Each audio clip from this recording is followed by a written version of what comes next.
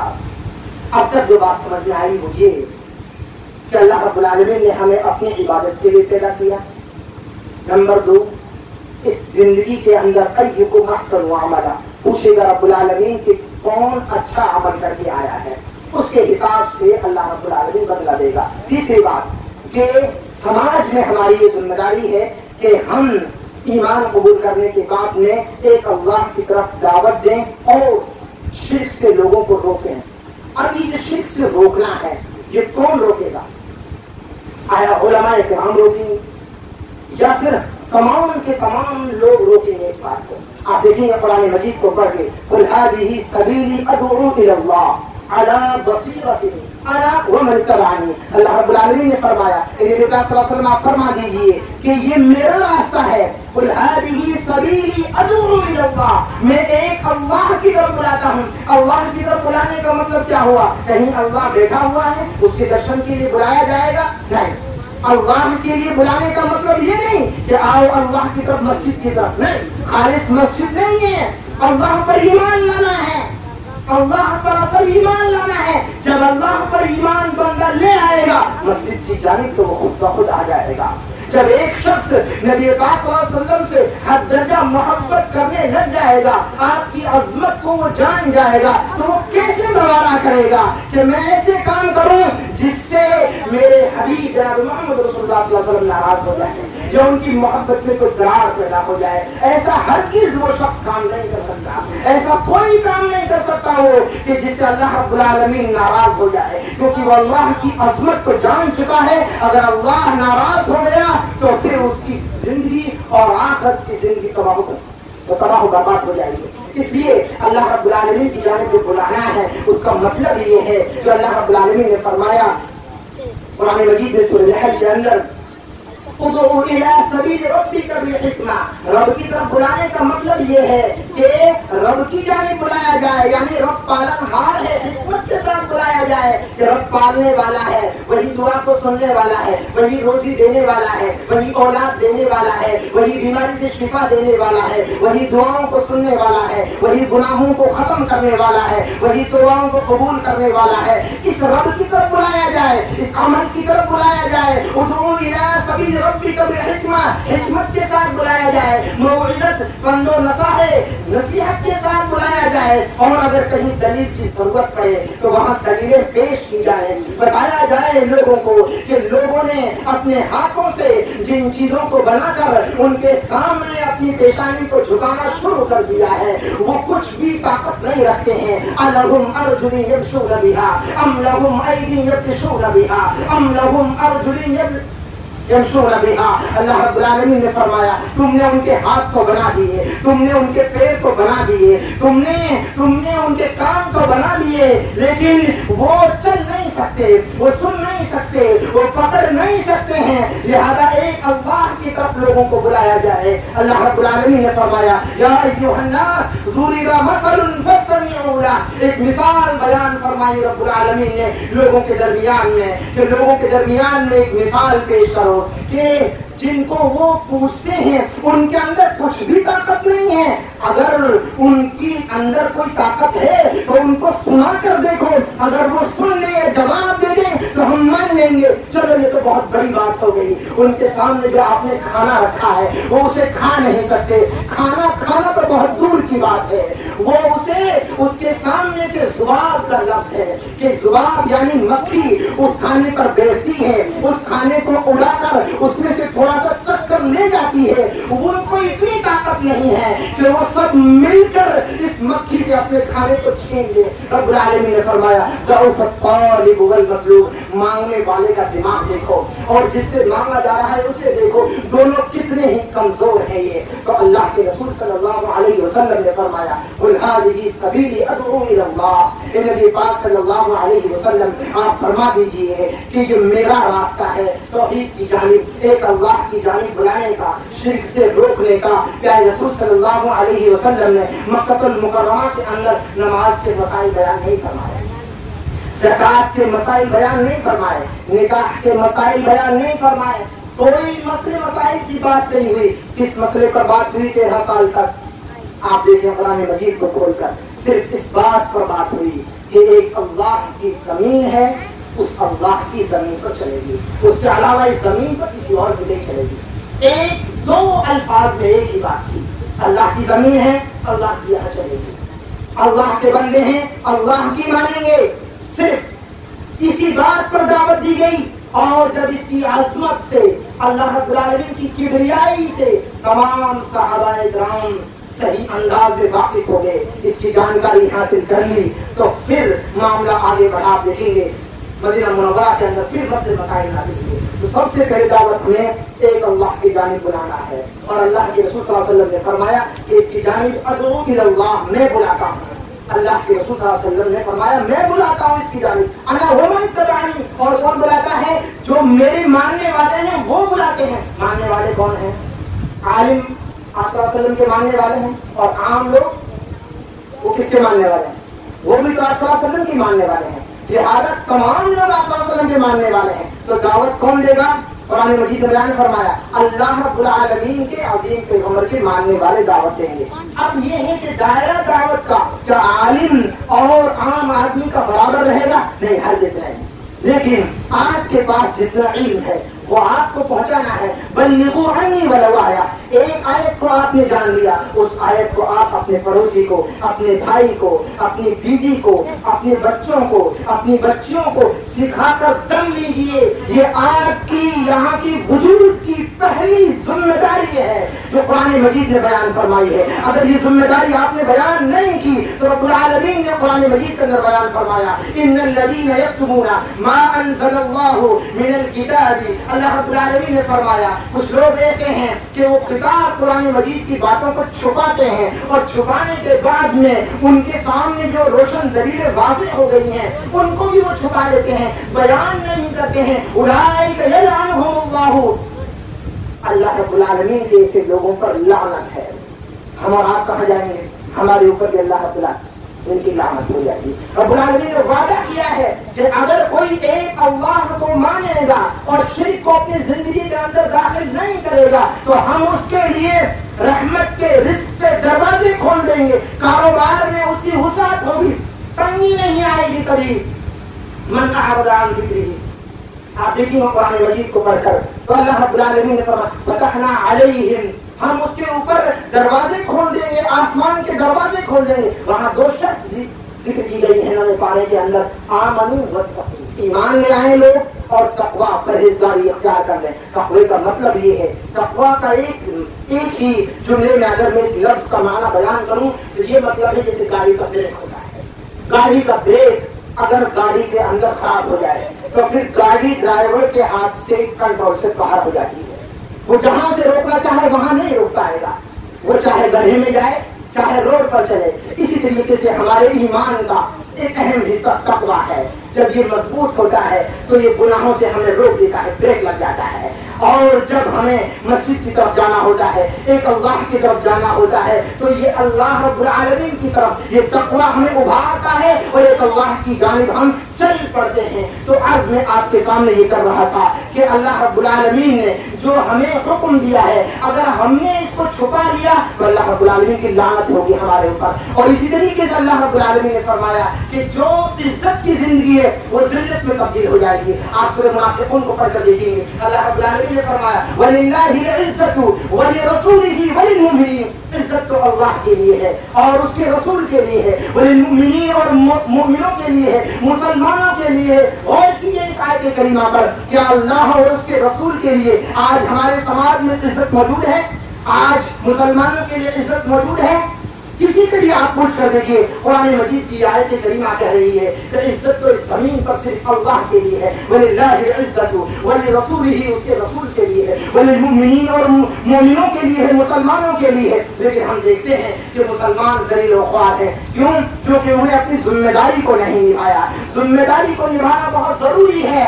وَالْعَصْرِ إِنَّ الْإِنسَانَ لَفِي خُسْرٍ، ایک ہی الفاظ میں صاف انداز میں بیان فرما دیا، والعصر، زمانے کی قسم کھا کر اللہ رب العالمین نے فرمایا ان الانسان لفی خسر، انسان تو گھاٹے میں ہے، ٹوٹے میں ہے، خسارے میں ہے، نقصان میں پڑ گیا ہو۔ ان الانسان لفی خسر، اگر اسے اس خسارے نقصان سے ٹوٹے سے بچنا ہے الا الذین آمنوا، تو ایمان قبول کرنا ہوگا، اور ایمان قبول کرنا کافی نہیں ہوگا، وعملوا الصالحات، اور نیک عمل بھی کرنا ہوگا۔ نیک عمل کرنا کافی نہیں ہوگا، وتواصوا بالحق، اسے حق کی جانب لوگوں کو بلانا ہوگا، اور حق کی جانب بلانا کافی نہیں ہوگا، بلکہ اس راہ میں جب حق کی جانب وہ بلائے گا تو اس راہ میں جو رکاوٹیں آئیں گی، پریشانیاں آئیں گی، وتواصوا بالصبر، ان پر اسے صبر بھی کرنا ہوگا۔ یہ اسلام کے 4 پلر سے مضبوط، اگر ان میں ذرہ برابر بھی کوتاہی ہوئی تو ہمارا ایمان قبول نہیں ہوگا اور ہم ان الانسان لفی خسر، ہم ٹوٹے اور خسارے میں ہو جائیں گے۔ رب العالمین نے قرآن مجید کے اندر دعوت اور اسلام کی اس حقانیت کو اور اس ذمہ داری کو پہنچانے کے تعلق سے بہت سی آیات میں قرآن مجید نے ذکر فرمایا۔ رب العالمین نے ارشاد فرمایا قل هو القادر على ان يبعث عليكم عذابا من فوقكم او من تحت ارجلكم او يلبسكم شيعا ويذيق بعضكم باس بعض انظروا كيف نصرف الايات لعلهم يفقهون۔ رب العالمین نے فرمایا اللہ رب العالمین اس بات پر قادر ہے کہ وہ تمہارے اوپر آسمان سے عذاب بھیج دے، من فوقکم، تمہارے اوپر سے عذاب نازل کر دے، تمہارے پیروں کے نیچے سے عذاب بھیج دے، اور تمہاری باز کو باز میں لڑا دے، ایک دوسرے کو لڑا لڑا کر ختم کر دے، تمہاری طاقت کو ختم کر دے۔ کیوں؟ کیونکہ اللہ رب العالمین کی جو عظیم ذمہ داری تھی، ایک اللہ کی طرف بلانے کی ذمہ داری تھی، اس کی طرف آپ نے توجہ نہیں دی، اس کی طرف آپ نے لوگوں کو نہیں بلایا۔ اس لیے جب آپ نے کام نہیں کیا تو آپ کے اوپر جو بھی رحمتوں کا، جو بھی برکتوں کا نزول ہونا تھا وہ رک جائے گا، اور رکنے کے بعد میں آپ کہاں جائیں گے؟ ذلیل و خوار ہو جائیں گے۔ آپ کو یہ ذمہ داری نبھانی ہے، اس ذمہ داری میں بہت ساری جو کمیاں آ گئی ہیں ان کمیوں کو سدھارنا ہے۔ رب العالمین نے اسی کے تعلق سے قرآن مجید نے بارہا بہت ساری جگہوں پر ذکر کیا ہے۔ وَلَنُذِيقَنَّهُمْ، اللہ رب العالمین نے سورہ جامع سجدہ کے اندر ذکر فرمایا لوگ سمجھتے ہیں کہ ہم انہیں ایسے ہی اس زمین پر بھیجا ہے ہم نے اور ایسے ہی بلا لیں گے, ہم انہیں آزمائیں گے نہیں. وہ سمجھتے ہیں کہ ہم جنت حاصل کر لیں گے. الحسیب تم, اللہ رب العالمین نے فرمایا ان کا گمان یہ ہے کہ ہمیں جنت مل گئی ہے, حالانکہ ابھی ہم نے انہیں آزمایا نہیں, ابھی تو ان کے اوپر آزمائشوں کے پہاڑ نہیں ٹوٹے. وَلَنُذِيقَنَّهُمْ مِنَ الْعَذَابِ الْأَدْنَىٰ دُونَ الْعَذَابِ الْأَكْبَرِ, ایک اکبر بڑے عذاب کے آنے سے پہلے یعنی قیامت سے آنے سے پہلے چھوٹے عذاب ان کے اوپر آئیں گے, مسلط کیے جائیں گے. ہم اور آپ دیکھیں تو یہ آزمائشیں اور جو عذاب آتے ہیں یہ دو طرح کے ہیں, دو طرح سے اسے سمجھیں. اور بھی کی قسمیں ہو سکتی ہے لیکن موٹی موٹی دو قسمیں ہیں.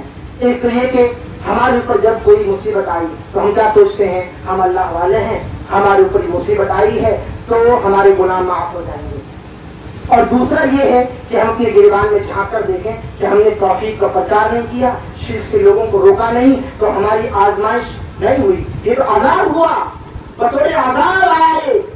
جب ہم اس کام کو کریں گے وَتَوَاصَوْا بِالْحَقِّ, جب حق کی وصیت کریں گے, حق کی جانب لوگوں کو بلائیں گے, وَتَوَاصَوْا بِالصَّبْرِ, اس پر صبر کرنا ہے ہمیں. وہاں جو آزمائش آئے گی, ہم نے کام کیا نہیں, کام انجام دیا نہیں اور سردی کی پہلے سے ہمیں توقع ہو جاتی ہے, تو اللہ رب العالمین کے یہاں ایسی ناانصافی نہیں ہے. اللہ رب العالمین نے قرآن مجید کے اندر کئی جگہ اس بات کا بھی ذکر کیا ہے, وَلْتَكُن مِّنكُمْ أُمَّةٌ يَدْعُونَ إِلَى الْخَيْرِ, کہ اس امت کے اندر ایسی ایک جماعت ہونی چاہیے, فکس جماعت ہونی چاہیے جو اللہ رب العالمین کی جانب بلائے, یعنی توحید کی جانب بلائے اور شرک سے لوگوں کو روکے. لیکن بعض دفعہ دیکھا جاتا ہے سماج میں کہ لوگ صرف توحید کی جانب تو بلاتے ہیں مگر شرک کا نام کبھی نہیں دیتے, جبکہ لا الہ الا اللہ کا پہلا لفظ اس بات سے شروع ہوتا ہے. لا الہ, پہلے اس بات کو اپنے ذہن میں بٹھا لو کہ کوئی معبود نہیں ہے دنیا کے اندر, کوئی معبود نہیں ہے. پہلے یہ بٹھانا ہوگا آپ کو, یہ نہیں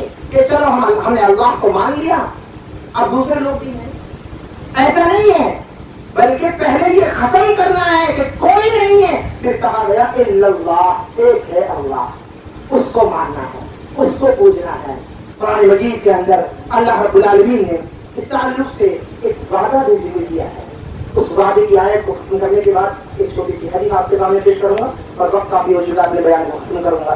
اللہ رب العالمین نے فرمایا سورہ نور کے اندر آیت نمبر 55 میں, وعد اللہ الذین آمنوا وعملوا الصالحات لَيَسْتَخْلِفَنَّهُمْ فِي الْأَرْضِ كَمَا اسْتَخْلَفَ الَّذِينَ مِنْ قَبْلِهِمْ وَلَيُبَدِّلَنَّهُمْ مِنْ بَعْدِ خَوْفِهِمْ أَمْنًا. اللہ رب العالمین کا وعدہ ہے, اور سب سے سچا وعدہ کس کا ہوتا ہے؟ اللہ رب العالمین کا ہوتا ہے. اللہ رب العالمین سب سے سچا وعدہ کرنے والا, کبھی اس کا وعدہ جھوٹا نہیں ہو سکتا. اور اس کی سب سے سچی کتاب کون سی ہے؟ قرآن مجید, جس میں ایک زبر زیر بھی جھوٹا نہیں. جھوٹا تو بہت دور کی بات ہے, لوگ اس کے خلاف سازشیں کرنے والے اس میں تبدیلی نہیں کر پائے.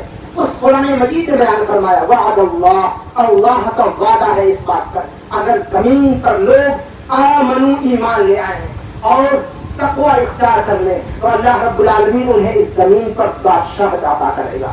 ہم کہتے ہیں ہم اللہ والے ہیں, ہم اللہ کو ماننے والے ہیں اور ہم تقوی اختیار کرنے والے ہیں, مسجدوں میں اذان دینے والے ہیں, ہم زمین کے کہاں بادشاہ ہیں, کہاں پر ہم عزت کی زندگی گزار رہے ہیں. قرآن مجید یہ بیان فرما رہا ہے وعد اللہ الذین آمنوا وعملوا الصالحات, اگر آپ ایمان لے آئیں, نیک عمل کریں تو اللہ رب العالمین تمہیں زمین کا بادشاہ بنا دے گا, اور ایسا بادشاہ جسے پہلے کے لوگوں کو بادشاہ بنایا تھا, اور نہ صرف تمہیں بادشاہ بنائے گا بلکہ وَلَيُبَدِّلَنَّهُمْ مِنْ بَعْدِ خَوْفِهِمْ أَمْنًا, جو تمہارے اوپر ڈر بیٹھ گیا ہے, بہت سارے مسائل کا, لنچنگ کا ڈر بیٹھ گیا, بہت ساری چیزوں کا ڈر بیٹھ گیا, اور ڈر ایسا بیٹھا کہ ہم چیزوں کو چھوڑتے چلے گئے.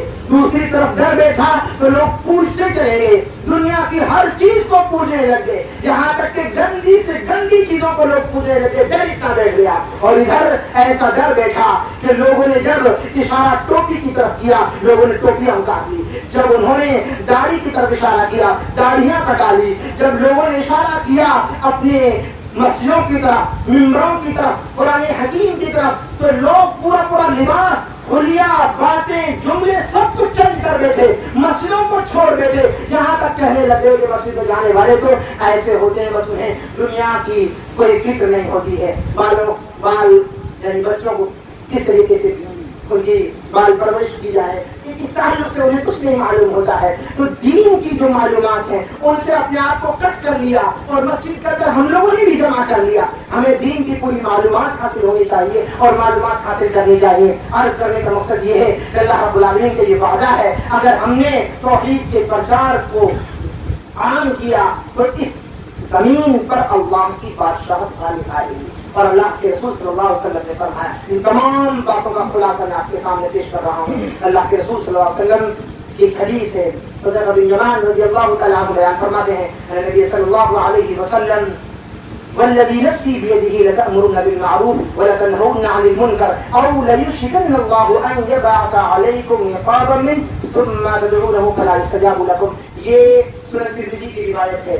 ابواب الفتن کے اندر اللہ کے رسول صلی اللہ علیہ وسلم نے بیان فرمایا، قسم ہے اس ذات کی جس کی قبضہ قدرت میں میری جان ہے، قریب ہے کہ اگر لوگ زمین پر توحید کا پرچار نہ کریں، پرچار بند کر دیں، توحید کی دعوت دینا بند کر دیں اور شرک سے لوگوں کو روکنا بند کر دیں، تو اللہ رب العالمین ان یبعث علیکم عقابا منہ، ان کے اوپر آسمان سے عذاب نازل کر دے گا، ان کے اوپر آسمان سے عذاب نازل کر دے گا. اور ہمارے اوپر الگ الگ طرح کے عذاب آ رہے ہیں. اس کی ایک ہی بڑی وجہ ہے، وہ کیا ہے کہ ہم نے اپنی ذمہ داری کو نہیں نبھایا. پھر آگے فرمایا اللہ کے رسول صلی اللہ علیہ وسلم نے، ثم لتدعونه فلا يستجاب لكم، پھر ان کے جو اچھے لوگ ہیں ان کی دعائیں قبول نہیں کی جائیں گی. وہ اپنی قوم کے لیے روئیں گے، اپنی قوم کے لیے گڑگڑائیں گے کہ ہماری قوم پر ظلم ہو رہا ہے، ہماری قوم کے ادھیکار چھینے جا رہے ہیں، ان کے حقوق چھینے جا رہے ہیں، مسجدوں پر تالے لگائے جا رہے ہیں، بہن بیٹیوں کی عزتیں لوٹی جا رہی ہیں، قرآن مجید پر الزام لگائے جا رہے ہیں، پیارے رسول صلی اللہ علیہ وسلم کی گستاخی کی جا رہی ہے. ہم اس طریقے سے آوازیں بلند کریں گے مگر کوئی سنوائی نہیں ہوگی. کیوں نہیں ہوگی؟ قرآن مجید نے بیان فرمایا، جب آپ نے ذمہ داری نہیں نبھائی تو رب العالمین ایسے وقت میں ایسی قوم کو تبدیل کر دیتا ہے. یا ایھا الذین آمنوا من یرتد من قوم عن دینہ، دین سے جو لوگ مرتد ہو گئے، بدل گئے، اپنی ذمہ داری نہیں نبھائی تو رب العالمین ایسی قوم کی جگہ دوسری قوم لے آتا ہے. یہ بھی قرآن مجید نے اللہ رب العالمین نے صاف انداز میں لوگوں کے سامنے بیان فرما دیا ہے. ہمارے سامنے موٹی موٹی تمام باتیں آ چکی ہیں کہ ہمیں دین کی دعوت دینا یہ ہمارے اوپر فرض ہے، ہر حال میں فرض ہے، ہر حالت میں فرض ہے. یہ ایسے ہی اس کو سمجھیں کہ جیسے پنکھا چل رہا ہے، اگر یہ پنکھا ہوا دینا بند کر دے تو ہم اور آپ کیا کریں گے؟ تھوڑی دیر میں کہنے لگ جائیں گے بھائی اس نے اپنا کام کرنا بند کر دیا، اسے یہاں سے ہٹا دو، اس کی یہاں کوئی ضرورت نہیں ہے.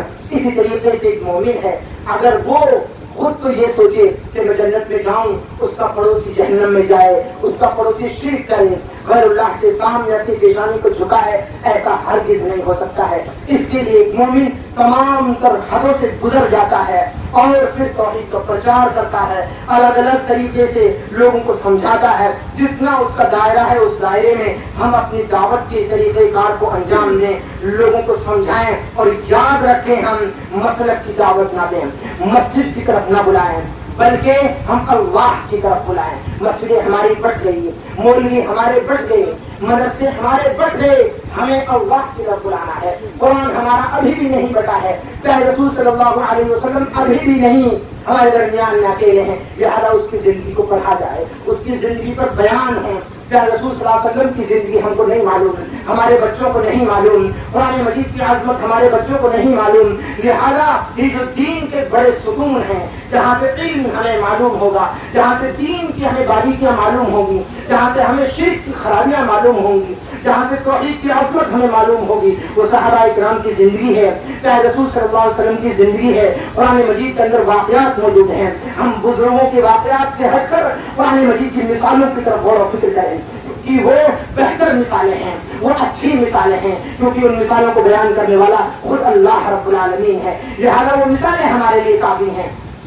ان مثالوں کو پڑھا جائے، ان کو سمجھا جائے اور سماج کے اندر اس کو بیان کیا جائے. قرآن مجید کی ایک آخری آیت میں آپ کے سامنے بیان کر کے اپنی بات کو ختم کرتا ہوں. رب العالمین نے فرمایا سورہ بقرہ کے اندر فاذکرونی اذکرکم واشکروا لی ولا تکفرون.